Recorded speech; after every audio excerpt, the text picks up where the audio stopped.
ولنهدينهم سبلنا وإن الله لمع المحسنين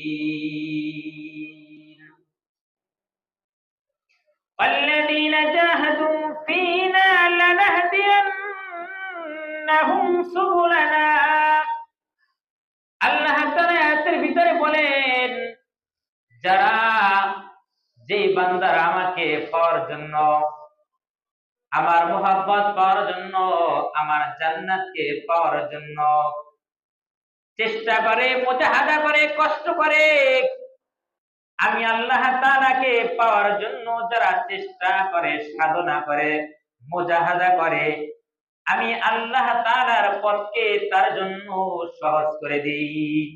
সুবহান। যে যারা আল্লাহ তাআলাকে পাওয়ার জন্য শীতের ভিতরেও বাসার থেকে উযু করে 1 মাইল 2 মাইল, অনেকের দূরত্ব পথ মসজিদ আছে বাসার থেকে অনেক দূরে, কিন্তু একমাত্র বান্দা ইচ্ছা করলে বাসায় বসে উযু করে নামাজ আদায় করতে পারত, কিন্তু আল্লাহ তাআলার ভালোবাসা পরিপূর্ণভাবে আদায় হবে কিনা এই জন্য বান্দার ভিতরে সন্দেহ থেকে যায়। এই জন্য কষ্ট করে শীতের ভিতরে উযু করে বান্দা কষ্ট করে হাঁটে হেঁটে পা পা করে মসজিদে এসে ফজরের জামাত আদায় করে। এটাই হলো একটা মুজাহাদা।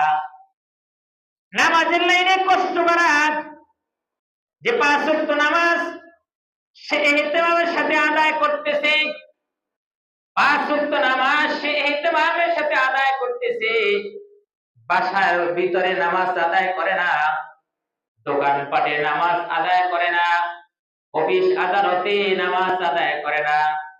কারণ বান্দার ভিতরে সন্দেহ থেকে যায়, যদি আমি একা একা এখানে নামাজ পড়ি তাহলে এই নামাজ আল্লাহ তাআলার দরবার পর্যন্ত পৌঁছতে পারে, নাও পৌঁছতে পারে। এই জন্য আল্লাহ তাআলাকে পাওয়ার জন্য বান্দা বাসার থেকে কষ্ট করে উযু করে মসজিদে এসে জামাতে নামাজ আদায় করি। এরাই আল্লাহ তাআলার ভালোবাসার পাত্র হতে পারবে। কারণ এখানে ওয়াল্লাযীনা জাহাদু, যারা জিহাদ করে কষ্ট করে মুজাহাদা করে, ওয়াল্লাযীনা জাহাদু ফীনা লানাহদিয়ান্নাহুম সুবুলানা ওয়া ইন্নাল্লাহা লামাআল মুহসিনিন। যারা আল্লাহ তাআলার ভালোবাসা পাওয়ার জন্য কষ্ট করে, এই মুজাহাদা না, মুজাহাদা হলো যে দিনের কাজগুলো ঠিক মতন আদায় করা। এখন আজানের টাইম হয়েছে, আজান দিয়েছে, এখন কষ্ট হলো তার ব্যবসাকে বন্ধ করা। এখন আজান দিয়েছে, এখন কষ্ট হলো তার কাজকর্ম ছেড়ে মসজিদের দিকে রওনা হওয়া। এখন আজান দিয়েছে, সমস্ত কাজকর্ম ফেলে মসজিদের দিকে আসাই হলো মুজাহাদা। এটা একটা কষ্ট।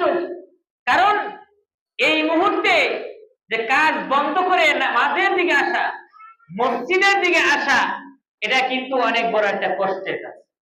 কারণ সবাই মনে করে যে এই আজানের টাইমে এখন ব্যবসা বন্ধ করে, চাকরি বন্ধ করে, আমার কাজকর্ম বন্ধ করে আমি মসজিদে যাব, এটা অনেক বড় একটা কষ্টের কাজ।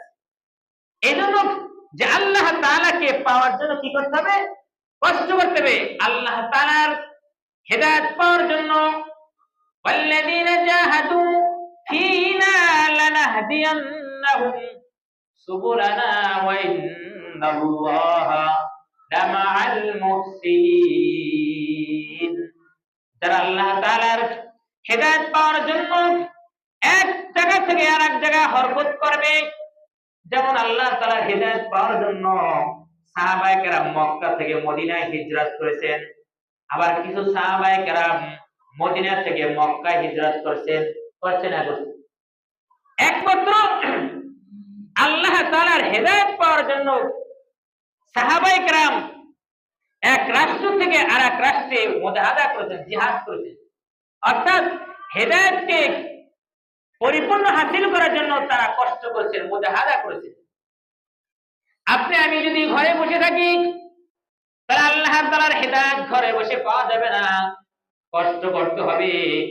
মানুষ যখন দুনিয়ার লাইনে শিক্ষায় শিক্ষিত হতে চায় তখনও কিন্তু সে এক রাষ্ট্র থেকে আরেক রাষ্ট্রে সে চলে যায়, এক রাষ্ট্র থেকে আরেক রাষ্ট্রে সে হিজরত করে। কারণ বাংলাদেশ থেকে যদি কানাডা যাওয়া যায়, বাংলাদেশ থেকে যদি আমেরিকা যাওয়া পরে যদি এরকম বিভিন্ন ধরনের দুনিয়ার টাইটেল অর্জন করা যায়, ডাক্তারি হোক ইঞ্জিনিয়ার হোক, দুনিয়ার শিক্ষায় যদি শিক্ষিত হওয়া যায়, তাহলে মনে করে যে এই কষ্টটা আমার বাংলাদেশে এসে পরে কাজে লাগবে। যারা বিভিন্ন দেশ থেকে দুনিয়ার শিক্ষা অর্জন করে বাংলাদেশে আসে, যেমন একজন ডাক্তার সে বাংলাদেশ থেকে বিদেশ থেকে পড়ে আসছে, ওই ডাক্তারের মূল্যায়ন বেশি হয় না যে বাংলাদেশে পড়ে ডাক্তার ওই ডাক্তারের মূল্য বেশি হয়। যে বাহির থেকে পড়ে আসে তার মূল্য বেশি হয়, তার মূল্য মানুষ বেশি দিতে চায় যে না সে বাংলাদেশ থেকে অন্য রাষ্ট্রে পড়ালেখা করে আসছে, তার শিক্ষার যোগ্যতা সে বেশি অর্জন করেছে। এজন্য আল্লাহ তাআলা বলছেন যে আমার হেদায়েত পাওয়ার জন্য যে বান্দারা কষ্ট করবে আমি আল্লাহ তাআলা তার জন্য আমি আসান করে দিব, আমি তার জন্য সহজ করে দিব। আর যেই বান্দারা আমার হেদায়েত পাওয়ার জন্য কোনো তালাশ করবে না, কষ্ট করবে না, তারা